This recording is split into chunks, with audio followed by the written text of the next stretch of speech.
একটা সরু জলপথ যার উপর নির্ভর করছে পুরো পৃথিবীর অর্থনীতির হৃদস্পন্দন।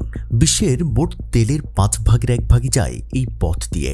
হ্যাঁ, বলছি মধ্যপ্রাচ্যের সবচেয়ে গুরুত্বপূর্ণ রুট হরমুজ প্রণালীর কথা। কিন্তু কি হবে যদি এই জলপথটি পরিণত হয় বিশ্বের সবচেয়ে শক্তিশালী দুই দেশের স্নায়ুযুদ্ধের রণাঙ্গনে? একদিকে প্রবল পরাক্রমশালী আমেরিকা, অন্যদিকে এক চুলো মাথা না নোয়ানো ইরান। আর এই দাবার চালে এবার হিসাব মেলাতে পারছেন না খোদ ডোনাল্ড ট্রাম্প। দর্শক, আজ আপনাদের শোনাবো কিভাবে হরমুজে নিজেদের দাপট দেখাতে গিয়ে আটকে গেছে খোদ আমেরিকা, আর কেনই বা এখন ট্রাম্প খুঁজছেন মুখ রক্ষার চোরাগলি। ট্রাম্পের শুরুটা হয়েছিল একটা মারাত্মক ভুল হিসাব নিকাশ দিয়ে। আল জাজিরার তথ্য বলছে, তেহরান ভিত্তিক বিশ্লেষক আলী আকবর দাড়িনি একটা বিস্ফোরক মন্তব্য করেছেন।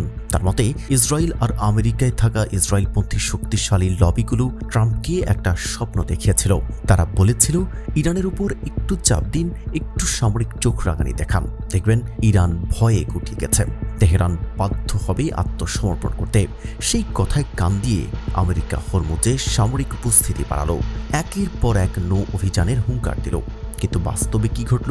ইরান তো ভয় পেলই না, উল্টো বুক চিতিয়ে দাঁড়িয়ে রইল।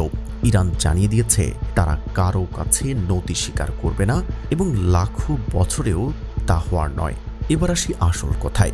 ডোনাল্ড ট্রাম্প সামনে একটা গুরুত্বপূর্ণ সফরে চীনে যাবেন। তার পরিকল্পনা ছিল যাওয়ার আগে হরমুজ প্রণালীতে একটা বড় বিজয় নিয়ে যাবেন, যাতে বিশ্বমঞ্চে তার কলারটা একটু উঁচু থাকে। কিন্তু বল প্রয়োগ করে হরমুজ প্রণালী খুলে দেওয়ার সেই চেষ্টা এখন পুরোপুরি ভেস্তে গেছে।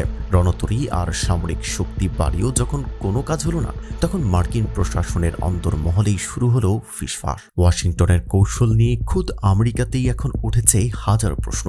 অন্যদিকে ইরানের কঠোর অবস্থান আর আঞ্চলিক মিত্রদের সমর্থন আমেরিকার ওপর চাপ যেন বহুগুণ বাড়িয়ে দিয়েছে।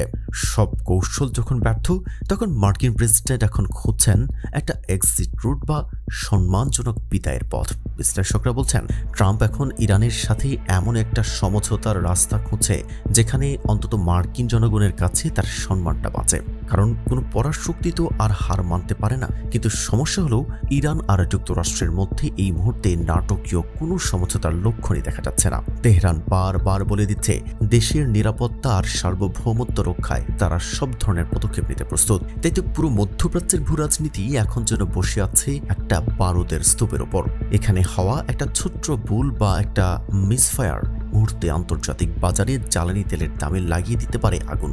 এখন প্রশ্ন হলো, এই স্নায়ুযুদ্ধ কি কোনো নীরব কূটনীতির মাধ্যমে শেষ হবে, নাকি মুখ বাঁচাতে গিয়ে আরও বড় কোনো সামরিক সংঘাতে জড়াবে বিশ্ব? সেই উত্তরের অপেক্ষায় এখন পুরো দুনিয়া। দর্শক, আজকের মতো এখানেই শেষ করছি।